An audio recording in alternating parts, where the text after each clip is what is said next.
अस्सलाम वालेकुम स्टूडेंट्स। हमने चैप्टर नंबर 6 स्टार्ट किया था एंजाइम्स, और आज हमारा टॉपिक है characteristics of enzymes. Last lecture में हमने एंजाइम का इंट्रोडक्शन और जो है वो बायोकेमिकल रिएक्शंस के बारे में पढ़ा था, एक्टिवेशन एनर्जी के बारे में पढ़ा था। आज हम पढ़ेंगे कैरेक्टरिस्टिक्स ऑफ एंजाइम्स। एंजाइम्स की टर्म सबसे पहले यूज़ की थी विनहेम कोहने ने 1878 में, जो कि जर्मन फिजियोलॉजिस्ट था। और एंजाइम जो हैं वो ग्लोबुलर प्रोटीन्स हैं। ग्लोबुलर प्रोटीन्स मतलब इस स्लाइड में आपको फाइब्रस प्रोटीन और ग्लोबुलर प्रोटीन, टू टाइप्स की प्रोटीन नज़र आ रही हैं। ब्लू कलर में जो है वो फाइब्रस प्रोटीन है, जिसमें दोनों ही अमाइनो एसिड से इसके स्ट्रैंड मिलकर बने हैं और एक दूसरे के पैरेलल है। जबकि जो ग्लोबुलर प्रोटीन है वो 3 डायमेंशनल मॉलिक्यूल स्ट्रक्चर दे रहा है। जो एंजाइम्स हैं वो ग्लोबुलर प्रोटीन इन नेचर होते हैं, और जैसा कि like all proteins, enzymes are made up of long linear chains of amino acids that fold to produce a 3 dimensional molecule. पहले ये लॉन्ग लीनियर चेन होती है अमाइनो एसिड्स की, तो वो फाइब्रस प्रोटीन्स होते हैं। उसके बाद एक दूसरे के पैरेलल स्ट्रैंड्स होते हैं अमाइनो एसिड के। वही शेप फोल्ड होने के बाद just globe like round shape एक ग्लोबुलर स्ट्रक्चर बना देता है। और एंजाइम्स जो होती हैं वो ग्लोबुलर प्रोटीन्स होती हैं, जो कि made up of amino acids that fold to make 3 dimensional structure. Enzyme reaction rates are millions of times faster than those of comparable uncatalyzed reactions. Means के वो reactions, biochemical reactions जिनमें enzyme use होता है वो millions of time faster होते हैं उनके मुकाबले में जिनमें enzyme use नहीं होता। और जिनमें enzyme use नहीं होता, जिन रिएक्शंस में एंजाइम नहीं यूज़ किया जाता उनको कहते हैं अनकैटालाइज्ड रिएक्शन, और जिनमें यूज़ होता है उनको कहते हैं कैटालाइज्ड रिएक्शंस। नंबर 3 है enzymes are very specific for the type of reaction. Specific किसी भी बायोकेमिकल रिएक्शन को करने के लिए एक ख़ास किस्म का एंजाइम यूज़ किया जाता है और वही एंजाइम उसको प्रोसीड कर सकता है। अगर उसकी जगह कोई और एंजाइम आके उस रिएक्शन में इन्वॉल्व होगा तो रिएक्शन रेट उस तरह से फास्ट नहीं होगा या रिएक्शन प्रोसीड नहीं होगा। तो रिएक्शन की जो टाइप है, एंजाइम की जो टाइप है वो स्पेसिफिक है किसी भी रिएक्शन के टाइप के अकॉर्डिंग।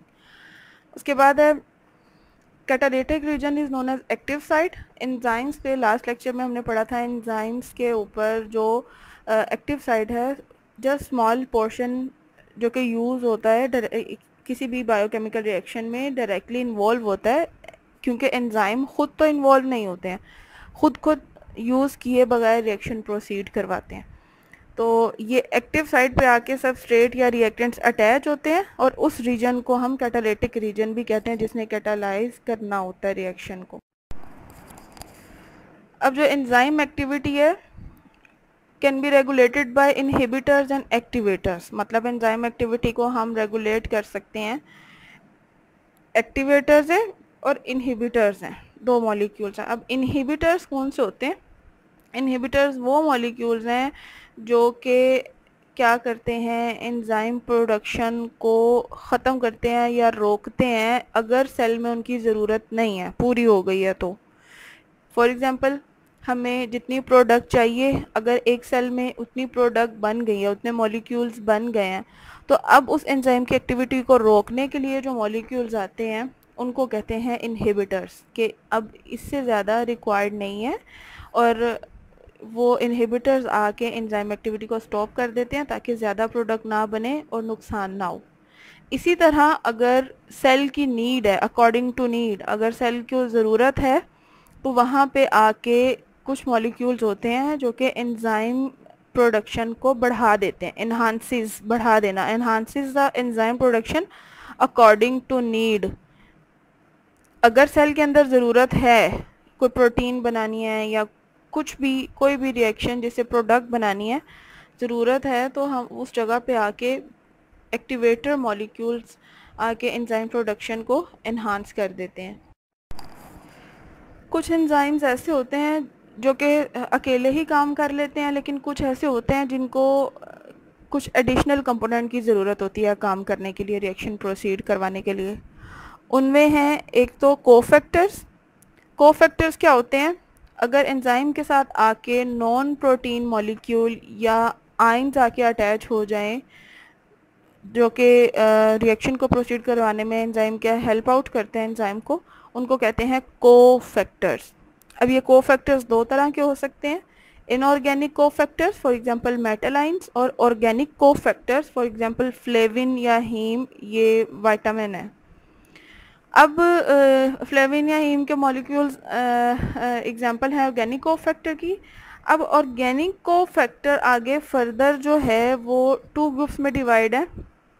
अगर एंजाइम के साथ ऑर्गेनिक फैक्टर लूजली अटैच होंगे तो उनको हम कहेंगे कोएंजाइम्स, जबकि अगर टाइटली बाउंड होंगे एंजाइम के साथ ऑर्गेनिक कोफैक्टर तो उसको हम कहेंगे प्रोस्थेटिक ग्रुप। Prosthetic group. अब cofactors, if organic cofactors are tightly bound to enzyme they are called prosthetic groups। और कोएंजाइम जैसे कि पहले बताया कि ऑर्गेनिक कोफैक्टर्स होते हैं वो लूजली अटैच होते हैं एंजाइम के साथ, उनको कहते हैं कोएंजाइम। अब कुछ कोएंजाइम जो हैं वो transport chemical groups from one enzyme to another, यानी कि कुछ स्पेसिफिक केमिकल ग्रुप्स को ट्रांसपोर्ट करते हैं एक एंजाइम से दूसरे एंजाइम के अंदर, जो कि मेटाबॉलिक पाथवे प्रोसीड करवाता है। और इनमें से कुछ विटामिन्स हैं, for example riboflavin, thiamine and folic acid act as coenzymes.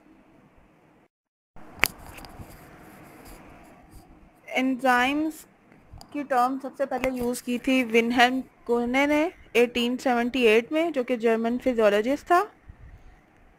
और एंजाइम जो हैं वो ग्लोबुलर प्रोटीन्स हैं। ग्लोबुलर प्रोटीन्स मतलब इस स्लाइड में आपको फाइब्रस प्रोटीन और ग्लोबुलर प्रोटीन, टू टाइप्स की प्रोटीन नज़र आ रही हैं। ब्लू कलर में जो है वो फाइब्रस प्रोटीन है, जिसमें दोनों ही अमाइनो एसिड से इसके स्ट्रैंड मिलकर बने हैं और एक दूसरे के पैरेलल है। जबकि जो ग्लोबुलर प्रोटीन है वो 3 डायमेंशनल मॉलिक्यूल स्ट्रक्चर दे रहा है। जो एंजाइम्स हैं वो ग्लोबुलर प्रोटीन इन नेचर होते हैं, और जैसा कि like all proteins enzymes are made up of long linear chains of amino acids that fold to produce a 3 dimensional molecule. पहले ये लॉन्ग लीनियर चेन होती है अमाइनो एसिड्स की, तो वो फाइब्रस प्रोटीन्स होते हैं। उसके बाद एक दूसरे के पैरेलल स्ट्रैंड्स होते हैं अमाइनो एसिड के, वही शेप फोल्ड होने। अब ये क्लियर मेटाबॉलिक पाथवे दिखाया गया है, जिसमें पहला सबस्ट्रेट है, उसके बाद फर्स्ट रिएक्शन है, तो एक एंजाइम यूज़ हो रहा है। ब्लू कलर में जो है वो एक फर्स्ट एंजाइम है, उसके बाद पहला उसका जो प्रोडक्ट बनेगी जिसमें इंटरमीडिएट लिखा हुआ है, यानी कि ये फाइनल प्रोडक्ट नहीं है, ये नेक्स्ट एंजाइम के लिए substrate as a substrate use होगी। नेक्स्ट की जो प्रोडक्ट होगी वो थर्ड वाले की एज अ सबस्ट्रेट यूज़ होगा, और 3 रिएक्शंस के बाद जाके फाइनल प्रोडक्ट हासिल होगी। इस पूरे प्रोसेस को हम कहते हैं metabolic pathway. Thank you students, hope you will understand.